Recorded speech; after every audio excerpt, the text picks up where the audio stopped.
지난주는 우리가 사도행전에 대해서 그 사도행전에 나오는 그 성령 충만에 대해서 배웠습니다. 또 그 성령 충만이 무엇인가, 어떻게 그 충만함을 받을 것인가, 또 아주 중요한 그 성령으로 기도하고 성령으로 살아가는 것, 그것이 매우 중요하다는 그 말씀이었습니다. 참 사도행전은 매우 중요한 성경 중의 한 부분입니다. 사도행전이 없었더라면 정말 사도들이 어떻게 살았는지, 어떻게 하나님의 역사를 통해서 교회를 만들어갔는지에 대한 역사를 우리가 전혀 발견할 수 없습니다. 그러면 우리가 그들이 어떻게 했는지를 모르면 우리가 어떻게 해야 되는지를 알 수가 없지 않습니까? 기본이 없고 규칙이 없다면 우리는 내 마음대로 해버릴 것입니다. 그러나 사도행전에 성령이 내리셨다고 하는 기록, 그 기록이 있기에 또 우리도 성령이 내리시기를 간구합니다. 또 성령이 내리셔서 그들에게 어떤 현상이 일어났는지를 기록되어 있기 때문에 우리도 그런 현상이 우리에게 내려달라고 기도하는 것입니다. 성령에 붙잡힌 사람들이 어떻게 살았는가를 사도행전에서 발견하기 때문에 우리도 그렇게 잡힌 바 대해서 살아가려고 또 기도하고 노력하는 것입니다. 사도행전에 그 성령님이 임하실 때는 사도 바울은 그 당시 없었습니다. 성령님이 사람에게 역사하시는 아주 최초 근원을 논하자면 사도 바울은 거기에 끼지를 못합니다. 사도 바울은 그 후에 나타난 사람입니다. 그런데 성령님에 대해서 그 제자들보다도 사도 바울은 더 깊이 알았고 또 우리에게 성령님에 대해서 해석해 주었고 또 성령님을 통해서 어떻게 살아갈 것인가, 또 성령님과 어떻게 관계를 맺고 교제를 맺을 것인가 하는 그런 부분에 대해서 참 우리에게 너무나 잘 설명해 줍니다. 물론 사도행전이 없었다면 서신서를 우리가 이해할 수 없고요. 또 서신서가 없었다면 사도행전을 이해할 수가 없습니다. 그냥 성령이 나타나서 역사하셨다더라, 병을 고치셨다더라, 그냥 이렇게만 나왔다면 더 이상 또 진행되기가 참 힘이 듭니다. 또 무분별하게 진행될 것이고 어떤 경우에 어떻게 해야 되는지 이런 어떤 더 그 성령님에 대한 더 부분적인 것, 더 깊은 부분들이 만약에 사도 바울이 없었더라면, 그가 서신서에 기록되지 않았더라면 과연 어떻게 됐을까 할 정도로 참 너무나 잘 짜여진 그 부분들을 볼 수 있습니다. 만약에 12명의 사도들만 있었다면 사도 바울이 그 다음에 나타나지 않았다면 어떻게 됐을까? 뭐 이런 부분들입니다. 오늘 제가 나누고 싶은 부분은 성령님이 충만하시고 나타나시고 역사하신 후에 어떻게 진행하시는가, 그런 부분에 대해서 이번 주에 좀 나눠보려고 합니다. 사도 바울이나 그 오순절날 있었던 사람들은 성령님이 임하셔서 역사를 했습니다. 근데 사도 바울은 그 역사를 진행할 뿐만 아니라 그것을 분석했습니다. 그리고 그것을 정리했습니다. 그리고 잘못된 것을 추려낼 수 있었습니다. 자, 곡식을 심어서 그 벼가 익습니다. 그 벼를 먹지 못합니다.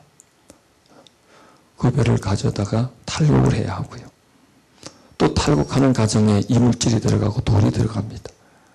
그럼 밥을 하려면 그것을 걸려내야 되죠. 씻고. 그래서 그 밥을 해서 먹어야지 그게 되지. 그냥 그 볕에 베다가 그걸 푹 삶아서 먹을 수는 없지 않습니까? 또 그리고 대충 정리를 했다고 해서 또 먹을 수 없지 않습니까? 씻어야 되고 돌을, 이물질을 골라내는 것처럼 성령님이 역사하시기 때문에 그 이물질이 낄 수 있습니다. 또 사람들이 잘못 인식하고 이해할 수 있습니다. 그런 것들을 사도 바울에게 걸려내주는 작업을 했다는 겁니다. 그래서 예수님이 전달된 것은 12명의 사도들에 의해서 전달되고요. 오순절날 내리신 성령님이 전달된 건 사도 바울에 의해서 전달되었다. 참 사도 바울의 공로가 참 대단하다는 걸 발견합니다. 그리고 사도 바울은 끊임없이 예수님을 닮아가려고 노력했습니다. 12명의 제자들은 예수님과 함께 있었기 때문에 예수님에 대한 추억이 있었고요. 또 어느 정도 예수님과 함께 있었기 때문에 사모하지 않았습니다. 사도 바울은 자기는 예수님을 본 적도 없기 때문에, 그런데 자기를 구원하셨거든. 영적으로 나타나셨거든요. 그래서 사도 바울은 예수님을 늘 보고 싶었어요. 가깝게 하고 싶었어요. 그리고 그분을 닮아가고 따라가려고 하셨어요. 그래서 이게 제 나름대로 분석하는 게 뭐냐면, 예수님의 그 영성을 가장 가깝게 닮은 사람이 누구냐. 물론 제자들도 예수님의 많은 부분을 닮았겠지만 제자들보다 저는 사도 바울이 더 예수님의 영성과 가깝다는 거예요. 왜? 사모했기 때문이라는 거예요. 그리고 사도 바울의 영성은 디모데를 통해서, 또 그 영성은 다음 세대로 내려오다가 지금은 어디로 갔는지 몰라요. 근데 없어졌을까요? 아닙니다. 사도 바울의 그 영성은 아직도 존재합니다. 왜? 이게 영의 영역이기 때문입니다. 영의 영역이기 때문에.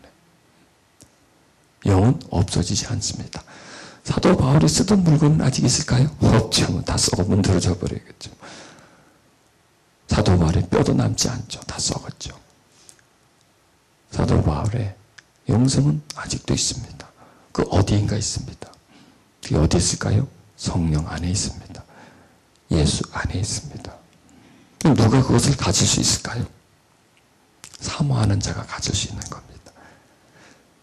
사도 바울이 예수님을 사모했기 때문에, 사모해도 보통 사모하는 게 아니라 그냥 몸서리치게, 그러니까 표현을 한다면요, 그냥 몸서리치게 그 영성을 사모했고, 어떻게든지 예수님을 닮아보려고 발버둥을 쳤기에 그는 그 영성을 소유할 수가 있었습니다.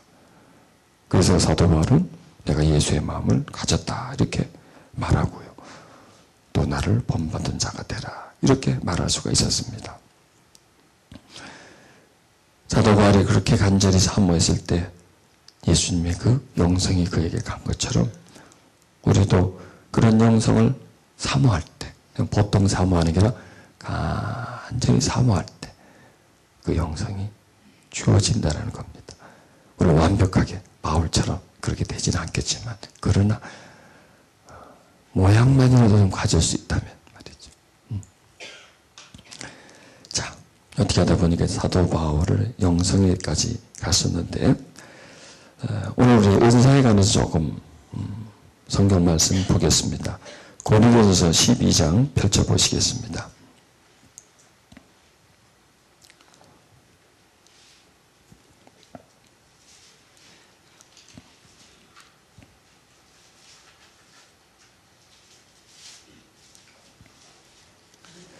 고린도전서 12장, 여기서는 은사에 대해서 말씀해 주고 있습니다. 사도 바울은 성령님을 체험한 후에 여러 교회를 다니면서 그들에게 나타나는 현상들을 종합해 봤어요.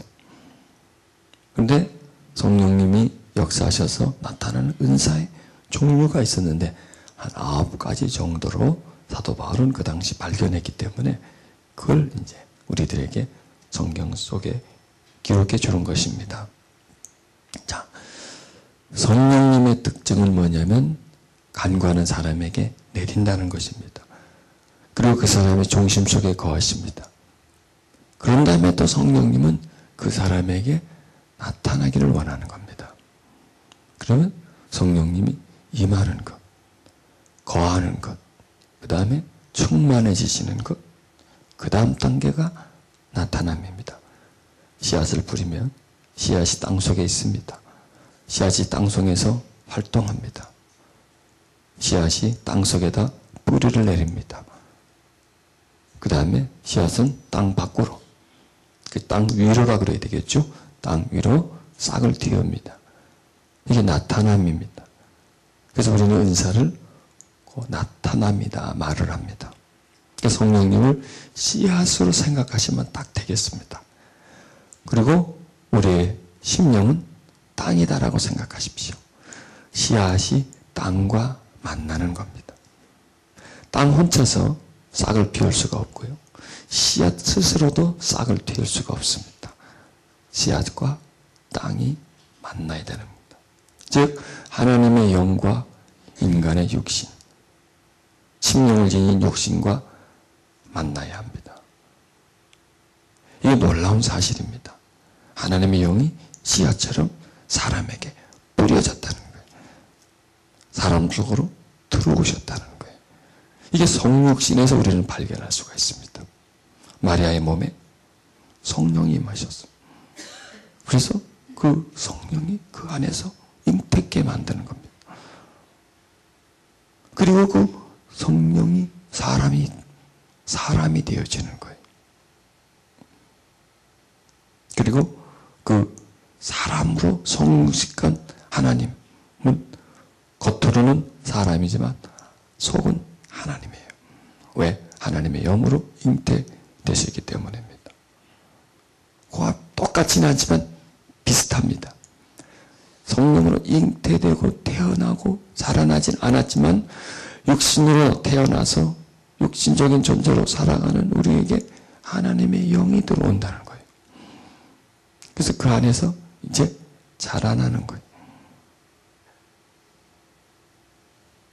이게 거룩한 영이 사람 속에 들어오는 거예요. 이게 신비입니다. 이걸 보고 우리는 신비라고밖에 얘기할 수 없죠. 그래서 그 성령이 우리 속에 들어와서 사람과 함께 있는 겁니다. 지금 우리가 그걸 경험하는 겁니다. 우리 속에 하나님이 계시죠.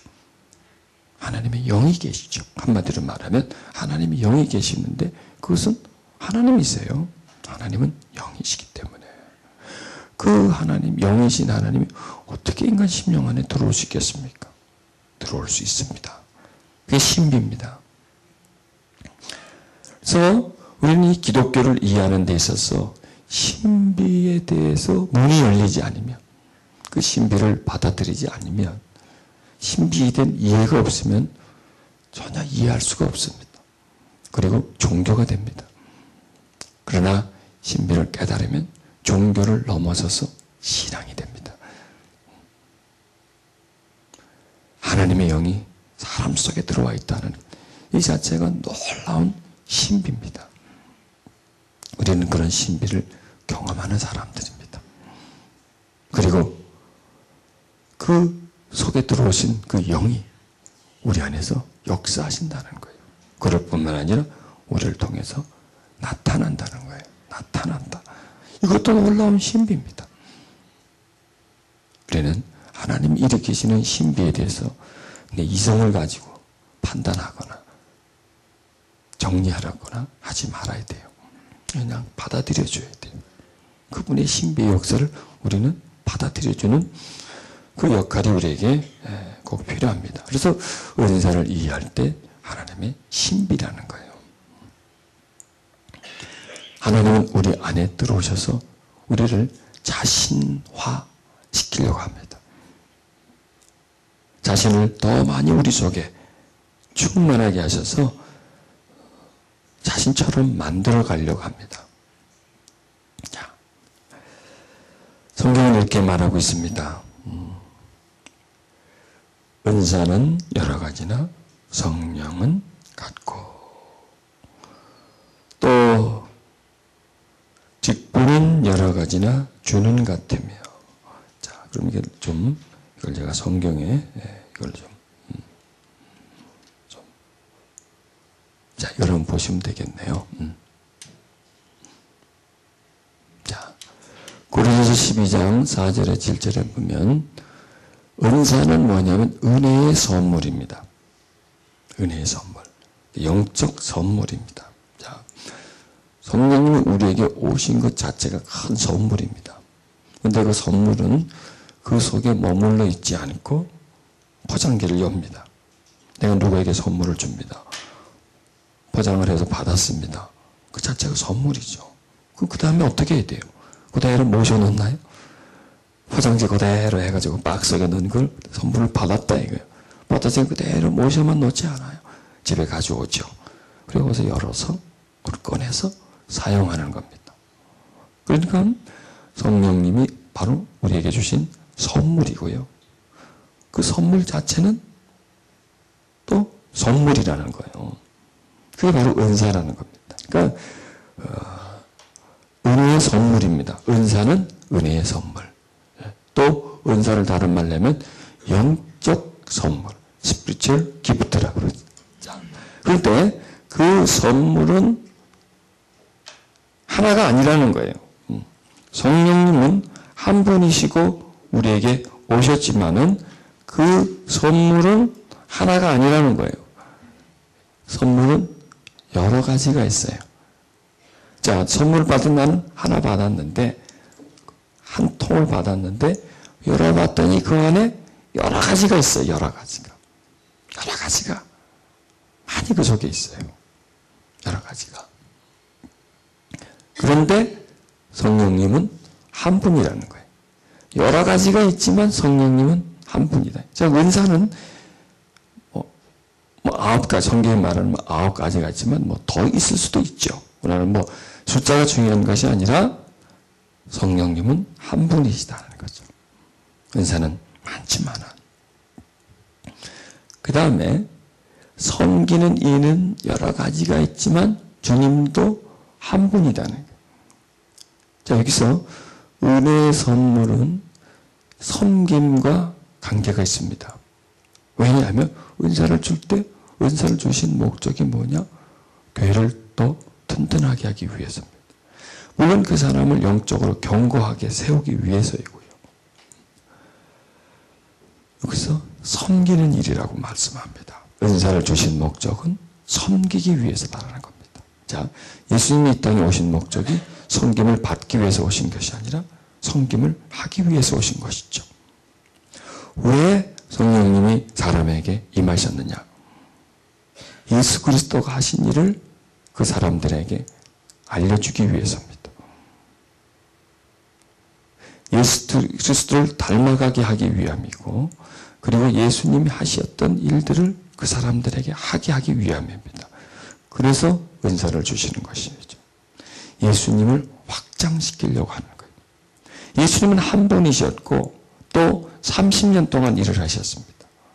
3년 어떻든 간에 짧게 일하셨습니다. 그런데 그 다음 세대에 또 다음 세대에 예수님처럼 일을 해야 할 사람들이 필요합니다. 그래서 성령이 오신 것입니다. 그냥 예수님 오셔가지고 진리를 선포하시고 나를 믿어라 그리고 가시기 위해서 오신 것이 아닙니다. 자기 같은 사람을 계속 만들기 위해서입니다. 그리고 단순히 자신만을 믿고 바라만 보는 사람들이 아니라는 거예요. 자신을 믿는 사람이 자신처럼 살아가게, 자신처럼 역사할 수 있게 만들기 위해서 오신 것입니다. 그래서 이렇게 말할 수 있습니다. 예수님을 믿는 사람은 누구나가 다 예수님처럼 될 수 있는 것입니다. 누구나가 다 예수님이 보여주셨던 그런 은혜들, 그런 능력들을 다 똑같지는 않아요. 똑같지 않지만 흡사하게 소유할 수 있다는 것입니다.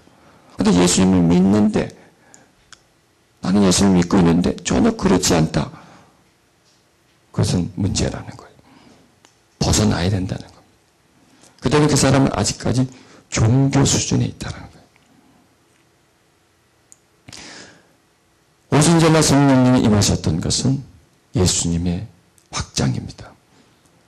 12명 예수님에게 제자들이 수십 명의 제자들로 만드는 거예요. 그리고 그들을 통해서 또 성령님이 임하신 것은 또 확장시키기 위한 것입니다. 그리고 결과적으로 교회를 만들기 위해서입니다. 교회라고 하면 한 사람도 교회고요. 여러 사람도 교회예요. 지금 내가 교회예요. 여러분이 교회예요. 지금 우리가 모여서 예배 드리고 있잖아요. 이게 교회예요. 지금 교회예요. 무슨 교회다 이름을 꼭 붙여야 그게 교회가 아니에요. 모여서 예배 드리고 있으면 이게 교회란 말이에요. 이렇게 우리가 모일 수 있도록 해주시기 위해서 성령이 오셨다는 것입니다. 그래서 섬기는 일은 여러 가지가 있습니다.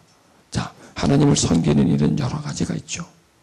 목사도 있고 장로도 있고 직분에 따라서 섬기는, 그러니까 직분에 따라서 섬기는 것이에요.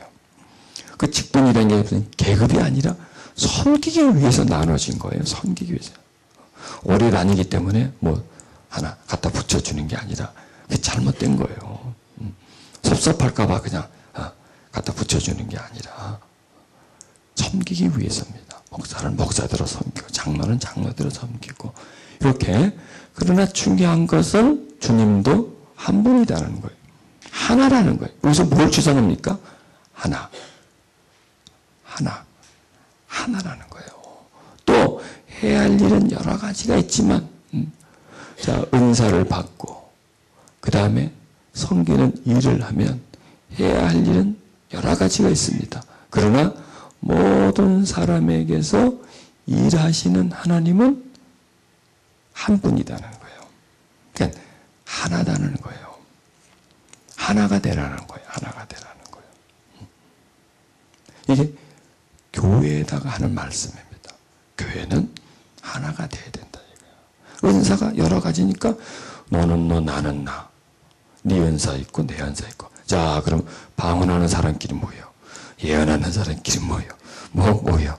이렇게 갈라지는 게 아니라 방언을 하든 예언을 하든 병고침 하든 그것은 중요한 것이 아니라 하나다라니까. 한 성령이 주셨기 때문에. 또 섬기는 일 여러 가지 직분이 있지만 역시 그것도 하나라는 거예요. 자, 그래서 하나에 대해서 우리가 중요시 여겨야 됩니다. 그 다음에 각 사람에게 성령이 계시는 증거를 주신 것은 모든 사람의 유익을 위해서입니다. 성경은요, 각 사람에게 성령을 나타내심은 유익하게 하려 하십니다. 이렇게 말씀하죠. 성령이 나타난다. 은사는 뭐냐면 성령이 나타나는 겁니다. 자, 성령이 임하는 것과 나타나는 건 다르죠. 임하는 것도 선물이에요. 나타나는 것도 선물이에요.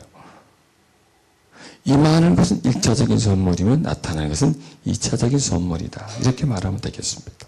자, 그럼 성령님이 임하는 사람에겐 다 성령님은 나타나실 수 있어요, 없어요? 있죠. 예수님을 주로 믿는 사람에게 다 성령님이 임하시는 것처럼 또 성령님이 임하신 사람에게는 모든 사람들에게 성령님이 나타날 수 있다는 겁니다. 그런데 그 나타나시면 뭐냐? 유익함을 위함이라는 거예요. 그 사람에게. 왜? 성령님이 나타나셔야 자기에게 성령님이 계신다는 것을 믿게 되지 않습니까? 왜? 우리는 자꾸 잊어버려요. 뭘 받아도요, 잊어버려요. 물건을 받아도 잊어버리잖아요. 누구에게 말을 들어도 잊어버리잖아요. 잊어버리지 않을 수 있는 방법은 뭐냐? 계속 사용하는 거예요. 자, 사람에게 들은 말도 또 사람에게 받은 물건도 잊어버리는데 하물며 영적으로 받았다는 것. 그것도 뭐 금방 받았다면 몰라도 오래전에 받았다면 이게 나한테 기억에 있겠습니까? 이것은 영의 영역이기 때문에 우리에게서 발이 사라져버려요. 그것은. 받아 썼었다. 예전에 내가 성령님을 체험했었다. 뭐 옛날에 방언을 했었다. 충만했었다. 이렇게 추억 속에 남아있는 거예요. 성령님은 우리의 먼 기억 속에 남아있기를 원치 않는 분이에요. 성령님은 항상 우리와 함께 살아가는 분이세요. 살아가는. 여러분, 말도요, 안 하면 어눌해져요. 고유의 내, 기능인데, 몸도 몸도요, 쓰지 않으면 녹슬어져요. 물론 뭐 기계와 몸과 같이 비교하는 건 뭐하지만 몸도 힘이 약해져요. 계속 써야 됩니다. 성령님도 써야 됩니다. 그게 은사입니다. 그래서 성령님을 사용하는 거예요. 그래서 성령님이 나타나게 해야 된다는 거예요. 그렇지 않으면 성령님은 우리 안에서 침체됩니다. 또 성령님은 소멸되게 되어 있습니다. 성령님이 계시는 증거를 주신 것은 모든 사람의 유익을 위해서입니다. 7절에 이렇게 나와 있죠. 각 사람에게 성령을 나타내심은 유익하게 하려 하십니다. 자, 여기서 나타내심이라는 것은 성령님의 뜻입니다. 그런데 성령님이 그렇게 나타나시려고 해도 사람이 받아줘야 된다는 거예요. 사람이 안 받아주면 그분이 나한테서 나타나시려고 해도 못 나타나요. 왜? 그분은 내 속에 들어왔기 때문에. 들어오셔서 일하실 때에 나와 함께 일하기 때문입니다. 나를 통해서만 일할 수 있는 겁니다. 내가 방언을 하려고 하는데 내가 성령님이 방언 은사를 주셨는데 내가 방언을 안 해보세요. 안 하는 거예요. 그러면. 우리는 때로는 막 그 성령이 자의적으로 할 수도 있습니다. 그러나 대부분 성령님은 그렇게 하지 않습니다. 나와 함께 일합니다. 그래서 성령님이 나에게 나타나시도록 내가 도와드려야 돼요. 도와드려야 돼요. 도와드린다는 것이 뭐냐면 그 주신 은사를 알고 또 그 은사를 내가 사용하려고 하는 것이에요. 그럴 때 누가 유익하느냐? 내가 유익한 거예요. 왜? 성령이 계속 나타나시니까. 자, 성령 충만의 방법 중에 여러 가지가 있지만 그 중에 좋은 방법이 뭐냐? 성령님이 나타나시게 하는 겁니다. 자, 씨앗을 뿌렸습니다. 땅이 굳어요. 씨앗이 배양이 되지 않습니다. 또 땅속에 돌이 있어요. 자라나지 않습니다. 가시덤불이 있어요. 씨앗이 자라나지 못합니다. 이렇게 자라나지 못하게 하는 것이 있는데 우리의 그 상한 마음이고요. 굳어진 마음이고요. 우리가 육적 마음이라는 거예요. 우리의 육적인 마음. 우리의 육신의 굳은 마음을 부드럽게 해주신다 이렇게 말씀하잖아요. 굳은 땅은 씨앗을 뿌려도 그 씨앗을 열매화시켜 주지를 못한다는 것이에요. 그래서 우리가 성령님에 대해서 굳은 마음이 있을 때는 성령이 나타나지 않습니다. 그런데 성령님에 대해서 열린 마음, 받아들이려고 하는 마음, 그런 마음을 가지면 역사하십니다. 그래서 성령님의 나타나시는 것, 계시는 증거가 나타난다면 그 사람이 유익해지는 것입니다. 자, 그 다음에 말씀은 로마서 1장 11절의 말씀은 내가 너희 보기를 심히 원하는 것은 무슨 신령한 은사를 너희에게 나눠주어 너희를 경고케 하려 함이니 이렇게 말씀하고 있습니다. 여기서 은사를 너희에게 나눠주어 이게 뭐 사도 바울이 나눠주는 게 아니죠. 하나님이 성령께서 나눠주시는데 그 나눠주는 과정에 사도 바울이 일을 하는 겁니다. 자, 여기서 이것은 이제 다른 성경 번역을 좀 가져와 봤습니다. 이처럼 내가 여러분을 간절히 만나려고 하는 것은 영적인 축복을 나눔으로써 자, 여기서 은사를 다른 성경에서는 영적인 축복이라고 말씀합니다. 은사는 뭐예요? 영적인 축복이에요. 영적인 축복. 얼마나 놀라운 겁니까? 은사라는 게. 이런 영적인 축복을 나눠줌으로써 여러분의 무엇을? 믿음을 강하게 하려는 것입니다. 이렇게 말씀하고 있습니다. 즉 은사는 우리에게 믿음을 강화시켜줘요. 어떤 은사든지 다 믿음을 강화시켜줘요. 왜? 우리는 육신적인 존재잖아요. 땅에 살고 있는 존재잖아요. 항상 우리는 무엇으로 판단합니까? 보이는 것, 만져지는 것. 이런 감각적인 것을 가지고 있다 없다 한다고요. 좋다 나쁘다 이렇게 평가를 한단 말이에요. 그런데 하나님은 보이지도 않아요. 만져지지도 않아요. 느낄 수도 없어요.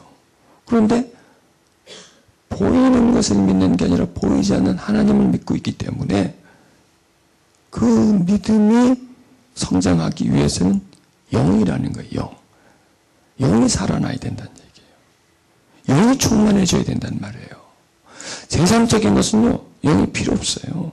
이성이면 돼요. 감각이면 돼요. 보면 돼요. 보면 믿어요. 보면 믿어요. 안 보면 안 믿어져요. 하나님은 보이지 않는 존재이기 때문에 그분을 믿기 위해서는요, 영적인 채워짐이 있어야 돼요. 영적인 공급이 있어줘야 돼요. 그래야 우리를, 믿음이라는 것은 영의 영역이기 때문에 내가 믿음이 있다. 이건 영의 영역이에요. 그 영의 영역 속에 거기 위해서는 성령이 우리를 채워줘야 돼요. 충만케 해줘야 돼요. 그래서 성령을 체험하는 것과 그 다음에 더 중요한 것은 성령이 그 사람에게 나타나는 것이에요. 그 나타남은 영적인 축복이라는 것입니다. 또 그것을 나눈다는 것. 은사는요, 나눠줘요. 어떤 사람이 방언 은사가 있어요. 같이 방언 기도를 해요. 은사가 나눠져요. 어떤 사람에게 예언의 은사가 있어요. 예언을 해주거나 하면 나눠지는 거예요. 자, 그래서 은사는 영적인 축복이고 그 다음에 믿음을 강하게 해준다는 것이에요. 자, 야고보서 1장 17절에는요. 각양 좋은 은사와 온전한 선물이 다 위로부터 빛들의 아버지께로 내려오나니 그는 변함도 없으시고 회전하는 그림자도 없으시다. 각양 좋은 은사 또 온전한 선물이 하나님으로부터 우리에게 내려오신다는 것입니다. 자, 또 베드로전서 4장 10절에는 각각 은사를 받은 대로 하나님의 각양 은혜를 맡은 선한 청지기 같이 서로 봉사하라. 여기서 이 은사는 그 성령의 9가지 은사만 말하는 것이 아니라 봉사의 은사, 섬김의 은사, 가르침의 은사, 뭐 이런 여러 가지 은사를 말하는 겁니다. 그래서 이 교회가, 자, 이 교회라 그러면 한 사람도 교회고요. 그런 사람들이 모여서 어떤 단체를 이룬 것도 교회입니다. 교회가 하나님이 쓰실 수 있을 만큼 아름다운 교회가 되기 위해서는 그 하나님의 은사로 무장되어져야 됩니다. 그리고 그 은사를 통해서 일해야 됩니다. 섬김의 은사가 있는 사람은 섬기고요. 봉사의 은사가 있는 사람은 봉사하고요. 가르침의 은사가 있는 사람은 또한 가르치고요. 이렇게 여러 가지 각양 은사가 있습니다. 그런 은사를 가지고 해야지 가르치는 은사가 없는데 가르친다든지 섬기는 은사가 없는 사람이 섬겨요. 안 된다는 거예요. 본인도 힘들고요. 또 그 사람에 의해서 뭔가 받는 사람도 힘든 겁니다. 그러니까 발전이 없는 것이죠. 그래서 그 자기의 은사를 잘 알아야 된다는 겁니다. 그리고 은사를 받은 대로 하나님의 각양 은혜를 맡은 선한 청지기 같이 서로 봉사하라. 이렇게 말씀하고 있습니다. 그래서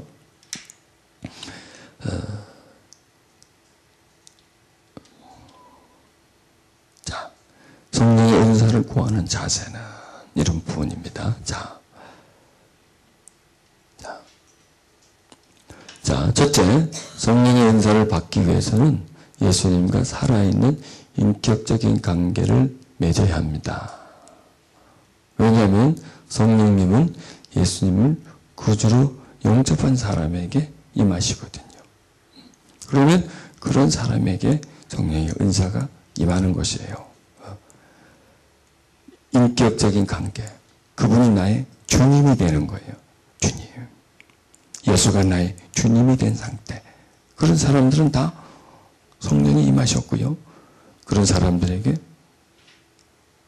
은사가 임하는 거예요. 그래서 그 사람을 사용하는 거예요.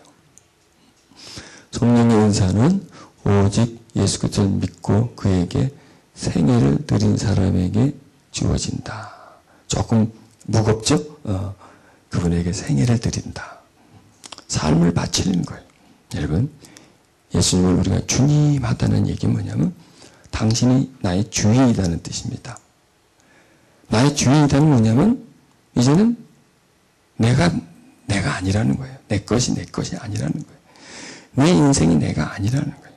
내 인생은 바로 당신이라는 거예요. 당신을 섬기는 것이 내 인생이고요. 당신을 따르는 것이 내 인생이라는 거예요.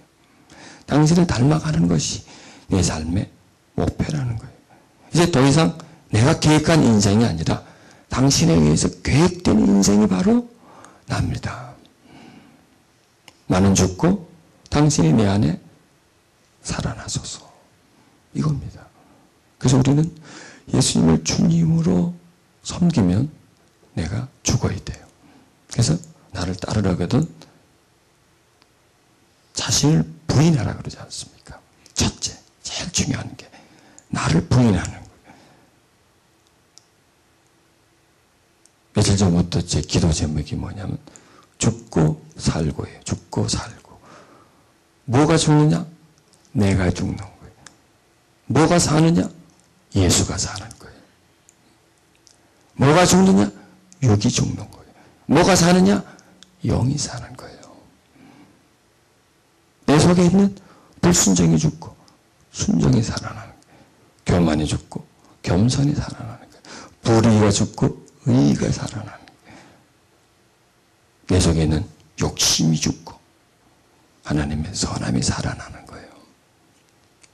이렇게 죽고 살아나고 죽고 살아나고 이게 바로 그분을 내 주로 만드는 거예요. 내가 펄펄 뛰는 한 그분은 주가 될 수가 없고요. 내 주장이 강한 한 그분은 내 주가 될 수가 없어요. 내가 욕심이 가득 찬 한 절대 그분은 나의 주가 될 수가 없어요. 누가 주입니까? 내가 주라는 거예요. 아, 그동안에 내가 주님 주님하고 불렀지만 얼마나 그 속에는 가식이 많았나. 다 거짓이야, 거짓. 자기가 주인데 주님 주님하고 다른 분을 불렀던 거예요. 주님 주님 하지만 모든 결정권은 나한테 있었던 거예요. 내가 주인이었어. 진정한 주님이 아니라는 거예요. 아, 진정한 주님을 찾아야 되겠구나. 진정한 주님을 내 안에서 만들어야 되겠구나. 그러기 위해서는 내가 죽는 방법밖에는 없다는 거죠. 내가 죽는 방법밖에. 내 자아. 태어나서 세상을 살면서 만들어진 내 자아. 그 속에는 내가 살아온 경험이 가득히 쌓여져 있고 세상에서 배운 지식이 가득히 쌓여져 있고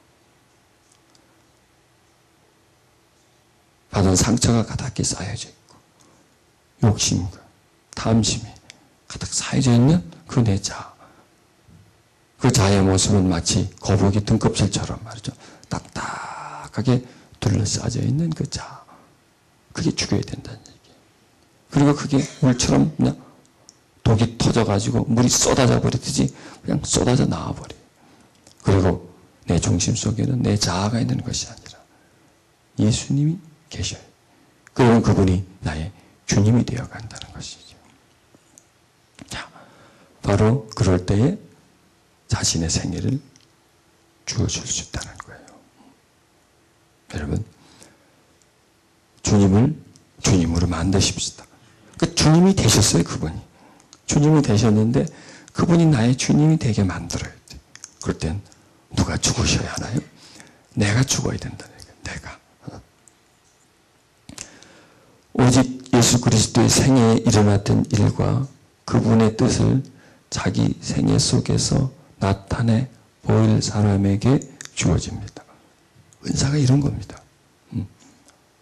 은사를 받아서 한번 뽐내 보려고, 주름 잡아 보려고, 이렇게 구하는 것이 아니라 정말 그 예수님의 생애 속에 나타났던 일들, 그 일들이 사도행전 속에 나타난 그런 일들이, 베드로에게 나타났던 일들이, 바울에게 나타났던 일들이, 그 일들이 나한테도 나타내 보이고 싶다는 거예요. 그래서 정말 예수님이 살아계신다. 이 시대에도 예수님이 역사하신다. 사람을 통해서 일하신다. 이것을 보여주고 싶은 거예요. 왜요? 이 시대는요, 보지 않으면 안 믿으려고 그래요. 충격적으로 다가와 주기 전에는 안 믿으려고 그래요. 왜? 강팍했기 때문에. 전부 다 사람들이 완악해져 있어요. 여러분, 이 시대 사람이 얼마나 완악한가, 강팍한가를 알려면 누구를 보면 알아요? 날 보면 알아, 날 보면.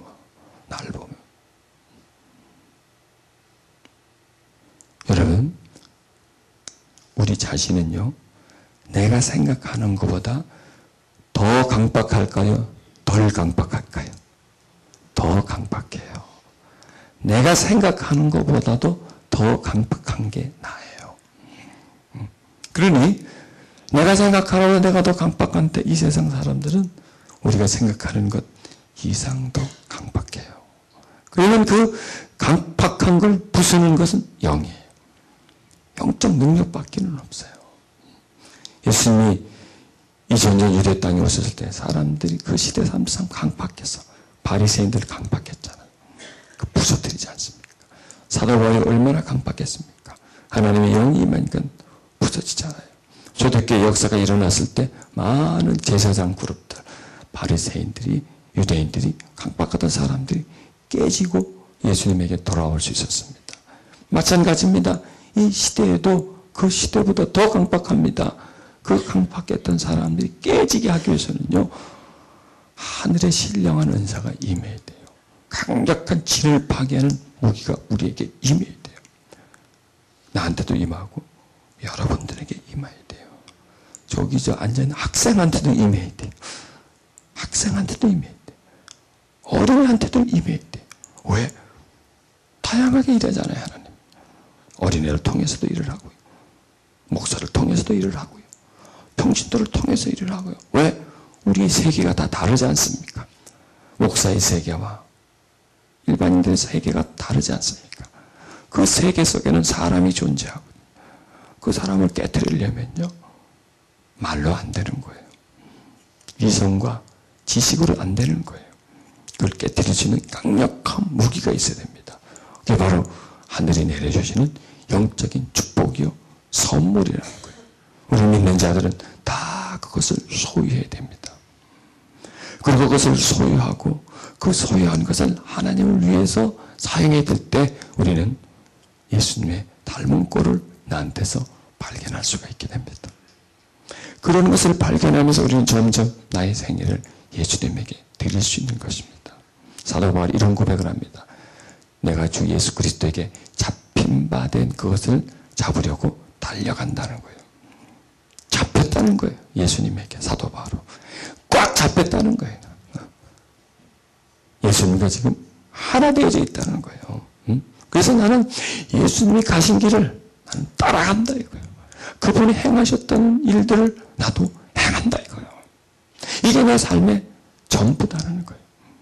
예수님이 이 땅에 오셔서 병든 자를, 묶인 자들을 풀어주시고 자유있게 해주셨잖아요. 그런 것처럼 우리도 우리 주변에 그런 사람들이 많아요. 그런 사람들을 풀어주는 일들을 해줘야 합니다. 그렇게 사람의 힘으로 되겠습니까? 은사, 하나님의 능력, 하나님이 주시는 능력을 통해서 하는 것입니다. 자, 여러분, 이 내용들이 참 무거운 것 같지만요, 가볍게 받아들이십시오. 뭐 내 생애인데 왜 내 생애를 드려? 아닙니다. 드려야 됩니다. 예수님을 주님으로 믿는 사람은 드려야 됩니다. 그래야 편합니다. 안 드리고 있으면 더 힘듭니다.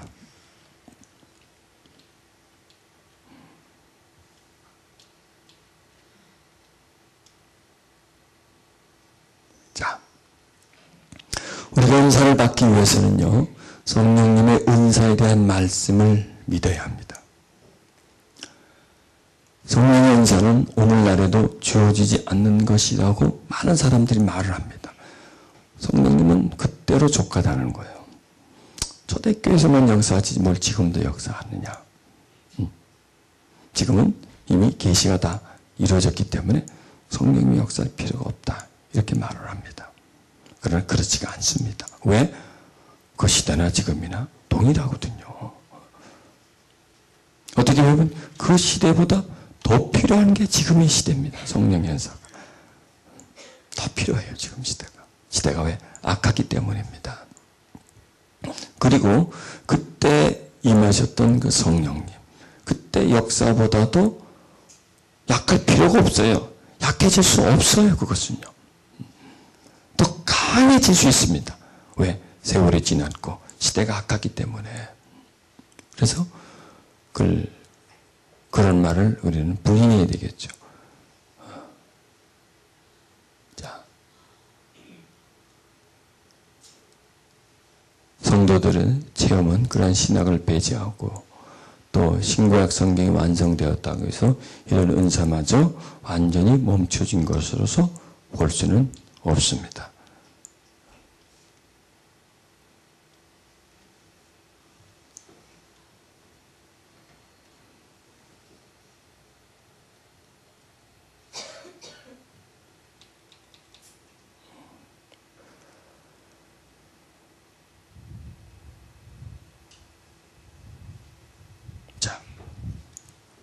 그럼 성령의 은사는 어떻게 임하느냐?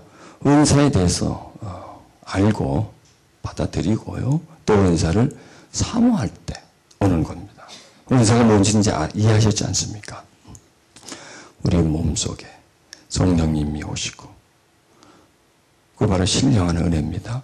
그 신령한 은혜가 우리를 통해서 나타나는 거예요. 주님의 일을 할 때 나타나서 무기화되는 거예요. 능력화되는 거예요. 더 강력하게 되는 거예요. 강력하게. 자, 성령의 은사는 기도를 하거나 안수기도를 받을 때 임하는 것을 봅니다. 오순절날 성령이 임하셨고요. 그때 은사가 나타났고요. 그다음에 사도들이 기도해 줬을 때 또 나타났습니다. 이게 동일합니다. 동일합니다. 우리가 오늘 이런 것을 말씀을 많이 듣고 또 모여서 이렇게 기도할 때, 동서는 기도할 때 성령이 임하시고 또 은사가 나타나요. 또 제가 다니면서 기도해 드릴 때 나타나요. 동일해요. 오순절에 일어났던 일, 사도들에서 일어났던 일들이 이 시대에도 동일하게 일어납니다. 저는 동일하게 아니라 더 강하게 일어나야 한다는 것을 주장하는 사람입니다. 아멘. 여러분은 어떻습니까? 더 강하게 일어나야 됩니다. 더 강하게. 아멘. 어떻게? 더 강하게. 더 폭발적으로 성령의 역사는 일어나야 한다는 것입니다. 디모데서 1장 6절에 보면 그러므로 내가 나의 안수함으로 내 속에 있는 하나님의 은사를 다시 흐릴 듯 하기 위하여 너로 생각하게 하노니. 자, 이게 안수함으로 그 속에, 즉 안수는 두 종류입니다. 성령의 은사를 받게 하는 안수가 있고요. 그 다음에 성령이 그 속에 계시는데 은사가 있는데 은사가 나오지를 못하는 거예요. 그 사람이 아직 뭐 준비가 안 됐다든지 그 사람이 아직 충만함이 안 됐다든지 뭐 그 사람에게 어떤 방해 요인이 있다든지 할 때에 은사를 통해서 기도해 줌을 통해서 은사가 올라오는 거예요. 그러니까 싹은 피어나고 있는데 땅속에서 뿌리가 내려졌고 씨앗이 땅에 뿌려졌고 뿌리가 내리고 싹이 올라오고 있는데 돌이 하나 그 위에 걸쳐진 거예요. 못 올라오고 있잖아요. 그럼 돌을 이렇게 걷어주면 올라오게 되겠죠. 그걸 말씀하는 겁니다. 이미 디모데는 받았어요. 성령도 체험했고 은사도 받았지만 그 안에 은사가 머물러 있는 겁니다. 그 머물러 있는 상태를 바울이 기도해 줌으로 인해서 더 나오게끔 해주는 겁니다. 그리고 이제 우리도 또 그래요. 방언을 이미 받았는데 방언에 대한 어떤 부정적인 마음을 가지고 있다든지요. 그래서 안 나와요. 있는데도. 또 방언을 받았는데 오랫동안 사용하지 않아서 안 나와요. 그런 분들에게 기도해 줬을 때 다시 방언의 은사가 활성화되는 것을 많이 봅니다. 그렇게 된다는 것이에요. 이거는요. 자, 디모데후서 4장 14절에는 내 속에 있는 은사, 어디 속에 있는 은사? 내 속에 있는 은사입니다. 너의 심령 속에 있는 그 은사, 하나님이 준 은사, 그 은사를 말하는 겁니다. 곧 장로회에서 안수 받았을 때에 무엇으로? 예언으로 말미암아 받은 것을 조심없이 말며. 자, 여기서 보면요, 안수 받을 때에 뭐예요? 예언으로 말미암아 받았다 그래요. 안수 받을 때에. 자, 예를 들어서 안수를 받았는데 막 거기서 막 가슴이 막 뜨거워져 가지고 어떤 은사가 나온다. 이럴 수도 있고요. 그 다음에 안수할 때 안수하는 분이 성령의 감동을 통해서 무슨 은사가 있을지어다. 또 아니면 이러이러한 은사가 내릴지어다. 이렇게 말을 해주는 거예요. 근데 나는 전혀 감동이 없어. 예를 들어서 기도를 해주면서 방언의 은사가 임할지어다. 이렇게 기도해 줬어. 또 그때 나한테 방언이 툭 튀어나오면 되는데 안 나왔어. 안 나왔어, 나는. 그러면 그 사람은 나에게 기도를 해 주었지만은 안 나왔구나라고 믿는다는 얘기입니다. 그걸 말씀하는 겁니다. 그걸. 그때는 안 나왔지만은 이미 받았다는 거예요. 그 받은 것을 믿고 거기에 대해서 조심 없이 말며, 그러니까 막 두려워하지 말고, 그래서 뭐 안 받았다는 것을 의심하지 말고 그냥 하면 된다는 거예요. 무엇으로? 믿음으로. 자, 은사는요, 믿음과 연결돼요. 은사는 믿음으로 나타나요. 또 은사는 믿음을 강화시켜준다 그랬죠. 믿음으로 나타나요. 그러니까 믿으면 돼요, 믿으면. 은사는 안 믿으면 안 나요. 자, 영적 통로가 그렇습니다. 내게 들어옵니다. 들어온 걸 내가 믿는 거예요. 믿음은 영의 영역이라서 그 믿음은 영의 영역이기 때문에 영적인 능력을 더 강건하게 만들어줍니다. 그 다음에 믿음은 영의 통로입니다. 믿음을 통해서 내 속에 있는 은사가 나한테서 밖으로 나옵니다. 자, 나한테서 병을 고치는 은사가 있다고 하십시다. 병을 고치는 은사가 있는데 그 은사는 나를 통해서 나타나는데 나의 믿음에 의해서 강해질 수 있고 약해질 수가 있습니다. 내 믿음에 의해서. 내가 하나님이 나한테 병을 고치는 은사를 주셨고 은사를 주시는 것을 믿는 거예요. 그 다음에 또 내가 기도하면 하나님이 그 병을 고치는 은사를 통해서 사람을 고칠 수 있다는 걸 믿는 거예요. 그 믿음에 의해서 은사가 강해질 수 있고 약해질 수 있다는 것입니다. 그래서 은사의 통로는 믿음이다라는 거예요. 믿음이다. 여기서 믿음을 가져라 이거예요.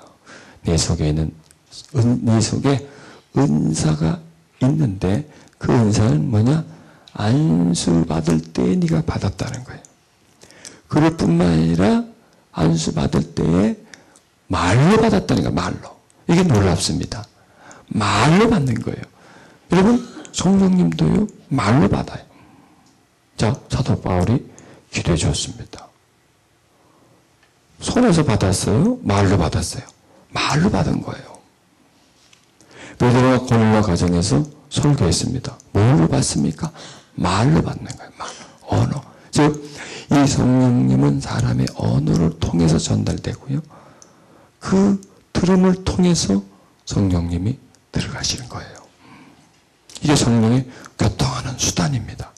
사람을 통해서 교통하는 수단이에요.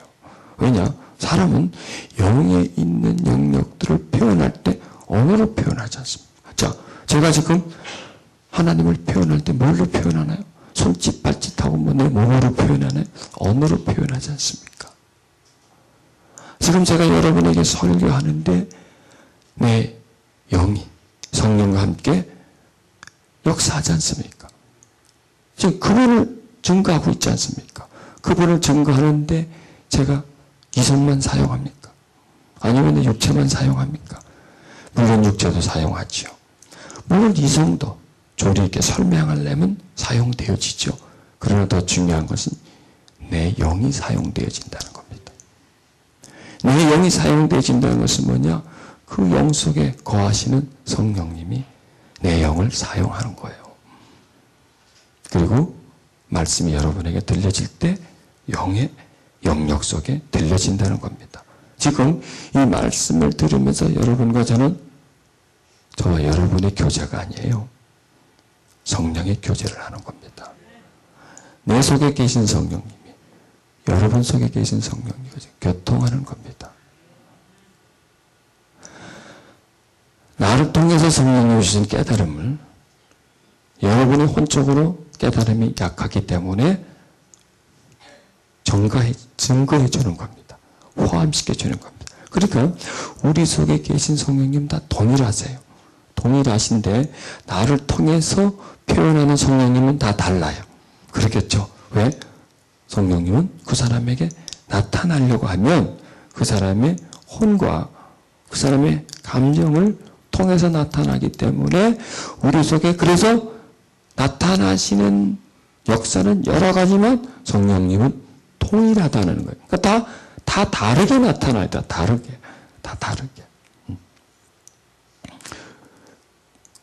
자, 그 다르게 나타나는데 좀 더 강하게 나타나는 사람이 약하게 나타나는 사람을 도와줘서 그 사람에게도 더 강하게 나타나도록. 어떤 사람이 성령님이 계신데 어떤 분에게는 그래도 좀 온전하게 나타나는데 좀 불완전하게 나타나. 성령님은 똑같아요. 그러면 온전하게 나타나는 분은 좀 불온전하게 나타나는 분을 도와줘야 돼요. 가르쳐줘야 돼요. 그래서 그분에게도 온전히 나타나도록 가르쳐준다는 것이에요. 자, 저는 늘 이 영적인 것에 대해서 배우고 연구하고 하기 때문에 그렇지 않은 분들보다는 조금 더 많이는 아니더라도 조금 더 성령님이 깨달아지겠죠. 그러면 이런 세미나를 통해서 성령을 받았고 좀 덜 나타나고 조금 모자른 분들에게 채워주는 거예요. 제게 있는 것은. 그래서 하나이시기 때문에 하나로 만드는 거예요. 하나다는 것은 뭐냐면 서로 비슷하게 또 그리고 서로 점점 똑같아지게 높거나 낮거나 하지 않고 동일한 수준으로 올라오게끔 성장시켜주는 것입니다. 그게 하나가 되는 것이라는 얘기예요. 그걸 지금 말씀하시는 겁니다. 그래서 지금 예언으로 말미암아 받은 것. 제가 지금 예언하는 거예요. 하나님의 말씀을 대언하지 않아요? 그게 바로 예언입니다. 지금 말씀하는 것이. 또 여러분에게 하나님의 은혜가 있을 것입니다. 이것도 예언하는 거예요. 하나님이 여러분과 함께 하십니다. 예언하는 거예요. 예언이에요. 하나님 말씀을 전하는 것이기 때문에. 그것을 너무 조심 없이 하라 이거예요. 조심 없이. 너무 그냥 너무 나하고 관계없지 이렇게 멀리 생각하지 말고 해보라는 거예요. 자, 우리가 은사를 받는 것도 중요하지만 은사를 사용하는 것도 중요합니다. 여기서 이런 말씀 나오죠. 은사는 우리가 사용해야 됩니다. 사용해야 됩니다. 뭐든지 그래요. 사용하지 않으면 안 돼요. 은사는 사용해야 됩니다. 때로는 다른 사람들이 갖고 있는 은사만큼 못하다고 자신의 은사를 감추는 경우도 있습니다. 어떤 사람은 방언하는데 막 잘해. 나는 시원찮게 해. 아유 그냥 그만두지. 이렇게 하지 마시라고요. 처음부터 뭐 잘하는 사람이 있나요? 저 사람 방울 통역하는데 나는 통역을 못해. 아니, 그냥 하세요.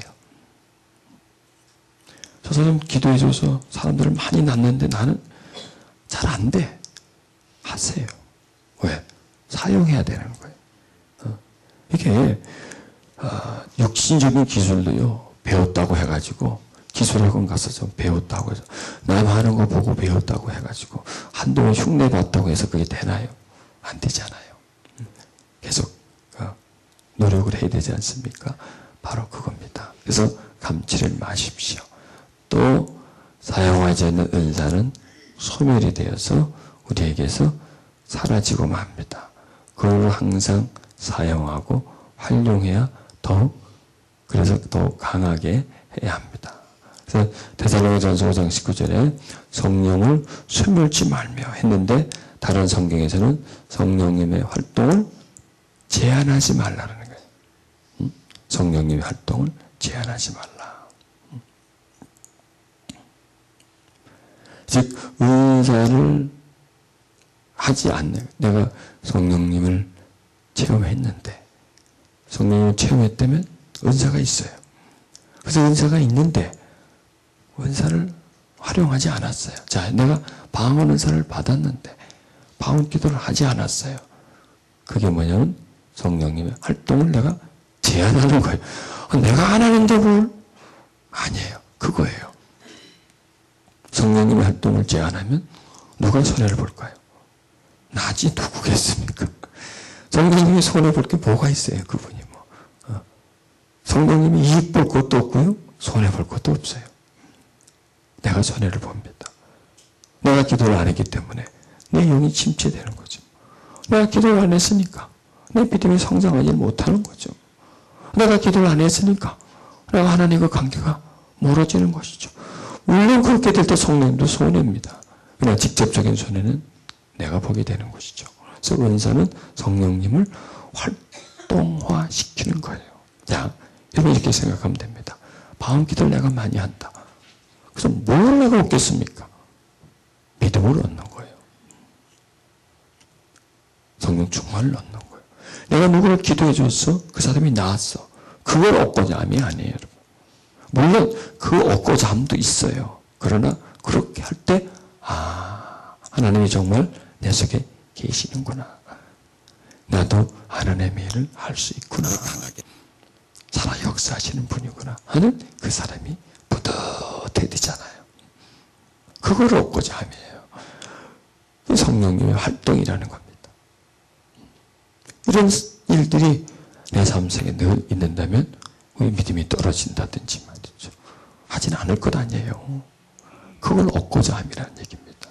성령님의 활동을 제한시키지 말라는 거예요. 제한시키면 내가 손해보기 때문입니다. 자, 그 다음에 노력해야 되고 연습이 필요합니다. 은사는요, 받아도 자꾸 해야 돼요. 방언을 받았다고 해서 금방 잘 되나요? 또 통변으로 되나요? 그렇지 않거든요. 그래서 아니 누가 성령의 은사를 노력해 연습해? 아니에요. 노력해야 되고 연습해야 돼요. 다른 사람에게 기도해 주는 것도 또 연습해야 돼요. 어떻게 하면 아름답게 기도해 주나 하는 그 부분들. 그래서 하나님의 협력에 우리의 마음의 자세가 필요합니다. 운전을 배워서 면허증을 받았습니다.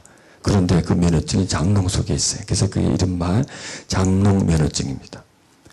사람들이 지금 가지고 다니는 면허증보다 장롱 속에 있는 면허증이 더 많습니다. 그리고 그 사람들은 장롱 면허증은 운전을 못합니다. 은사도 마찬가지입니다. 장롱 은사가 있습니다. 장롱 은사. 받았지만은 장롱 속에 넣어버리고 전혀 하지 않아요. 운전을 하지 않는 것처럼. 운전을 연습해서 면허증을 받았지만은 거리에 운전을 하기까지는 조금 한 과정이 필요합니다. 그것처럼 많은 사람들이 은사를 받았지만은 그 은사가 이제 또 이렇게 밖으로 나가기 위해서 활성화되기 위해서는 그 과정이 필요한데 그 과정을 넘어가지를 못할 때에 은사는 그냥 장롱 속에 들어가 버리는 거예요. 그래서 온전히 완전히 익숙해지기 위해서는 계속 반복된 연습을 통해서 점점 발전되도록 해야 합니다. 자, 이것은 영적인 은사에도 마찬가지입니다. 연습과 실험과 또 하나님과 합력해서 원숙한 경지까지 가도록 해야 합니다. 그래서 은사는 노력해야 됩니다. 여러분들이 방언 은사가 나타났다. 노력하세요. 방언 기도를 계속 하세요. 시도 때도 없이 하세요. 길을 걸어가면서도 하세요. 그렇다고 소리를 크게 내지 않아도 그냥 입술 속으로도 조용히 할 수 있지 않습니까? 또 여러분에게 병을 고치는 은사가 오셨다면 주변에 병든 사람 있는 분들을 위해서 기도해 주세요. 이렇게. 또 안 나도 관계없어요. 안 나도 관계없어요. 즉 은사가 와서 내가 은사를 통해서 무슨 일을 했는데 저 사람이 안 났어. 전혀 거기에 관계하지 마세요. 내가 하는 일이 아니에요. 하나님이 하시는 일이에요. 자, 그럼 다음에 나가고요. 자, 연습과 실험, 또 하나님과 협력해서 원숙한 경지까지 나가도록 해야 합니다. 그 다음에 간구해야 합니다. 너희는 더욱 큰 은사를 사모하라. 은사는 사모해야 됩니다. 방언 은사를 받았다면 통변 은사를 받고, 통변 은사를 받았다면 하나님 나를 통해서 예언을 말씀하시도록 예언의 은사를, 지혜를 받았다면 지식의 은사를, 영의 분별을 은사를, 병고침의 은사를 간구해야 합니다. 은사는 사모해야 됩니다.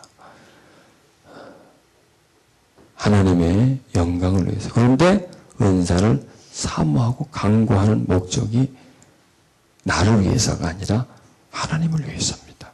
왜? 이 시대에 너무나 힘든 사람이 많으니까.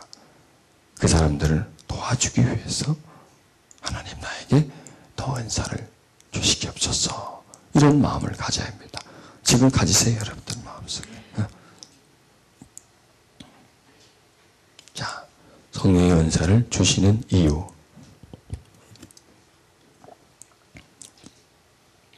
이 시대가 악하기 때문입니다. 교회는 전보다 더욱더 영적인 은사를 받을 필요가 있습니다. 이 교회는 나 한 사람이고 또 모여있는 공동체입니다. 성령의 은사가 더 필요합니다. 성령으로 더 강하게 역사해야 됩니다. 나 한 사람을 통해서 강하게 역사하지만 그 모인 한 사람 한 사람을 통해서 강하게 역사해야 됩니다. 교회에 한 사람도 성령 체험하지 못한 사람이 없어야 됩니다. 한 사람도 없어야 됩니다. 한 사람도. 또 교회에 성령의 은사를 사모하는 사람들로 가득 차야 합니다.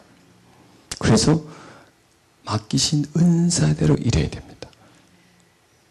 이 은사는 영적인 은사도 은사지만 섬김이라든지 봉사라든지 가르침이라든지 이런 모든 것들을 말하는 겁니다. 왜? 하나님 우리 한 사람 한 사람을 교회로 불러주실 때는요, 그 한 사람의 교회로 두려고 하는 것이 아니라 그 사람들을 모아서 교회라고 하는 단체, 공동체를 만들기 위해서인 거예요. 그리고 그렇게 만드는 이유는 뭘까요? 그 교회를 통해서 세상을 이기시려고 하는 겁니다. 그 교회를 통해서 하나님의 나라를 확장시켜 가려고 하는 거예요. 그 시대를 통해서 어두운 시대를 밝히려고 하시는 하나님의 의도가 그 속에 있다는 것이에요.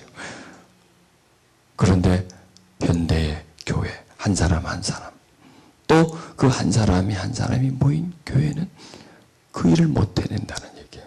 그 일을 못하고 있어요. 그냥 모여만 있어요. 그냥 거기서 즐기고만 있어요. 그냥 숫자만 확장되어 가지.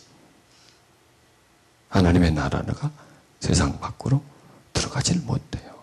되려 세상이 교회 안으로 들어와 버려요. 세상의 교회를 지배해요. 세상의 정치가 교회 속으로 들어와 버려요. 세상의 어둠이 교회 속으로 들어와서 어둡게 만들어, 혼란하게 만들어, 무질서하게 만들어. 그건 뭐냐면 성령이 각 한 사람 한 사람 교회 속에 충만하지 않으시고 그 충만하심이 모든 사람과 함께 충만해서 어떤 강력한 에너지를 못 만들기 때문에 그래요. 강력한 능력, 강력한 빛, 이것을 만들어내지 못하니까, 약하니까 약한 것은 강한 거에 지게 돼 있어요. 세상에 진다는 거예요. 이 교회가 하나님이 죽으시면서 만드신 교회, 하나님의 영이 임하시면서 생기신 교회, 그리스도의 몸인 교회가 세상보다 약해서 어떻게 되겠습니까? 말이 안 되잖아. 이건 말이 안 되잖아. 이건 어느 도단 말이 안 되는 소리예요. 교회의 머리가 누굽니까? 그리스도예요. 그 몸이 교회인데 몸이 세상의 정. 말이 안 되지 않습니까? 머리가 교회 그리스도면 몸도 그리스도가 돼야 되잖아요. 손도 발도 다리도 다 그리스도가 돼야 돼. 그리스도의 능력이 머리서부터 전달됐다. 이게 병들었다. 전신마비가 됐다는 얘기예요. 머리는 살아있어. 말은 다 해. 그런데 하나도 못 움직여. 왜? 하반신 불구예요. 머리 밑으로 목을 다쳐서 머리 밑으로 신경이 다 끊어져 버렸어. 그래서 팔도 움직이지도 못하는 거. 이 시대의 교회가 그런 모습의 교회를 많이 가지고 있다는 거예요. 전혀 움직여. 그러니까 툭툭 쳐도 몰라. 툭툭 쳐도 몰라. 그리고 그리스도가 이 팔을 움직이려고 해도 끊어졌어요. 왜? 영이에요, 영. 교회 예수 그리스도 영이시잖아요. 그 영이 우리 몸에 신경으로 전달되어 있는 것처럼 전달되어야 되는데 이 그리스도는 영이시고 머리는 영인데 이 하체가 머리 아래로 하체는 영이 아니라 육이고 혼이에요. 그럼 이게 전달이 안 되는 거예요. 오순절에 성령이 임하셔야 됩니다. 아멘. 나에게도 또 여러분들에게도. 그래서 그 머리의 명령을 받아야 돼요. 지금 내 팔이 팔이 움직이는 게 아니에요. 머리가 움직이고 있는 머리가. 머리에 의식이 움직이고 있는 거예요. 머리가 움직이고 싶어서 움직이는 거지 팔 스스로 나는 머리를 가만히 있는데 팔이 이러고 있어. 이게 병든 거죠. 그렇죠? 머리는 가만히 있는데 팔이 덜덜덜 떨리고 있어. 이게 병든 거죠. 이거는. 생각에 조정을 받지 않고 지 맘대로 덜덜덜 떨리는 게 병든 거죠. 이게 병든 거예요. 이거 고쳐야 된다는 얘기입니다. 성령이십니다. 아멘. 성령이십니다. 그래서 내 팔이 움직이고 싶은 대로 움직여지는 게 아니라 머리가 움직이고 싶은 대로 움직여지는 거예요. 이게 내가 죽는 거예요. 그분에게 예속되는 거예요. 그분이 주인이에요. 자, 이 팔의 주인은 누구예요? 머리예요. 머리. 그렇지 않아요? 내 다리의 주인도 머리예요. 왜? 머리가 움직이시면 움직이고 머리가 말고 싶으면 다리가 아무리 걸어가고 싶으면 머리가 나는 안 걸어가고 서 있을래? 그럼 서 있는 거예요. 서 있을 싶으면 생각이 서 있고요. 앉고 싶으면 앉고 싶고 이 발에 이 손가락의 주인은 손이 아니에요. 손가락이 아니에요. 머리예요. 머리. 내 눈동자의 주인은 뭡니까? 머리예요. 내 입의 주인도 머리예요. 모든 주인은 다 머리에 있어요. 머리가 신경을 통해서 근육을 움직여서 뼈마디를 움직여서 움직이는 거예요. 그래서 우리의 주님은 바로 머리라는 거예요. 그리고 나는 거기에 팔다리야, 지체야, 손가락이야, 발가락이야. 이게 바로 교회라는 거예요. 즉 예수님의 머리고 이 몸 전체가 나고 또 예수님의 머리고 이 전체의 부분이 모여있는 게 바로 교회다라는 거예요. 그래서 주님이 다스리는 교회. 아멘. 저는 그런 교회를 하고 싶어요. 진짜 그러려면 어떻게 주님이 다스리는 나. 내가 주님이 안 다스리는데 어떻게 다른 사람들에게 다스릴 수 있겠습니까? 내가 다스림을 받아야 돼. 죽어야 된다는 얘기죠. 내 자아가 죽어 끊어져 버릴 때 주님이 나를 다스리고 그 나를 다스림 속에서 또 다른 사람을 다스려 나가는 거예요. 그리고 그 다스리는 사람들이 모였을 때 머리에 몸이 되는 거예요. 그리고 손, 마디, 발, 몸이 전체가 다 다르지만 한 몸 속에 있잖아요. 그런 것처럼 여러 가지지만 직분은 여러 종류지만 하나고요. 하는 일은 여러 가지지만 하나고요. 사는 장소는 뚝뚝 다 떨어졌지만 하나고요. 그래서 뭐예요? 몸이 머리에 통합되어 있는 것처럼 교회가 그리스도에게 통합되어 있는 거예요. 연결되어 있는, 생명으로 연결되어 있는, 남자, 여자, 나이 다르고 다 다르지만 하나가 되는 그런 강력한, 숫자가 중요한 것이 아니라 그런 강한 믿음으로 다 무장되어 있는, 그리고 성령님이 활동할 수 있는, 머리에 예속되어 있어서 머리가 원하는 대로 움직여지는 그런, 내가 그런 교회가 되고 싶어요. 내가 그리고 또 그런 사람들이 모여서 또 그렇지 않을지라도 그렇게 점점 되어져 가서 교회가 되어져 가는 것. 그래서 이 교회라는 의미가 굉장히 큽니다. 이 하나님이 세상에 세운 기간이 가정을 만드셨고 그 다음에 교회를 만드셨지 않습니까? 인간은 무슨 단체를 만들고 국가를 만들었어요.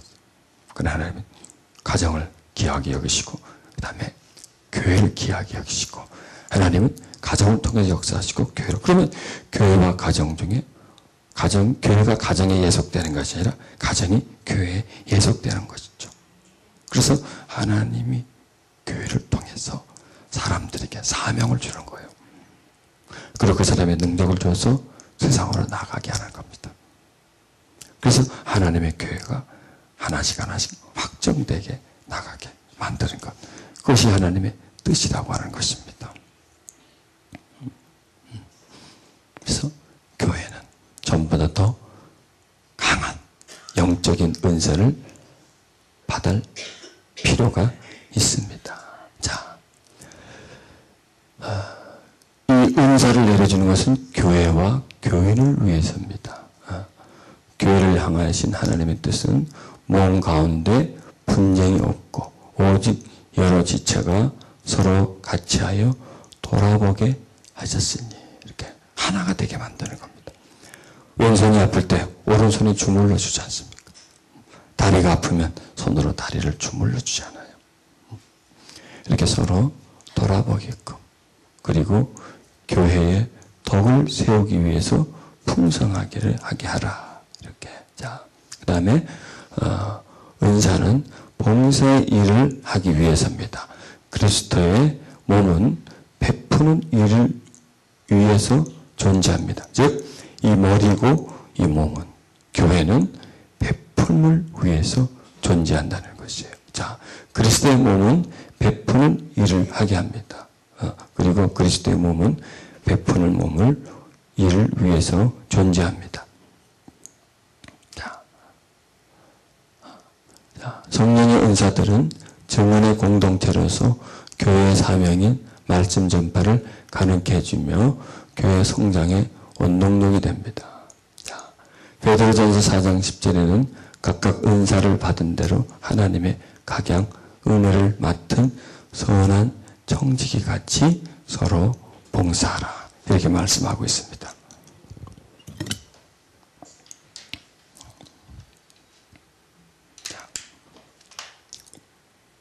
이 은사입니다. 복잡한 것 같아도 단순합니다.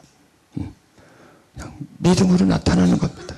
이제 이 시간 이후부터 이제 또 은사라고 하는 큰 어떤 타이틀을 설명해 주었습니다. 그러면 또 은사는 뭐냐면 큰 타이틀에서 작은 타이틀로 나눠집니다. 여러 가지 은사가 이렇게 나눠집니다. 또 그 은사를 여러분들에게 이제 설명해 드릴 것입니다. 근데 중요한 것은 설명도 중요하지만 실제로 받는 게 더 중요해요. 그렇죠? 네. 그래서 우리가 하나하나 은사를 이해하면서 하나하나 은사를 우리가 받아가는 것. 이게 대단히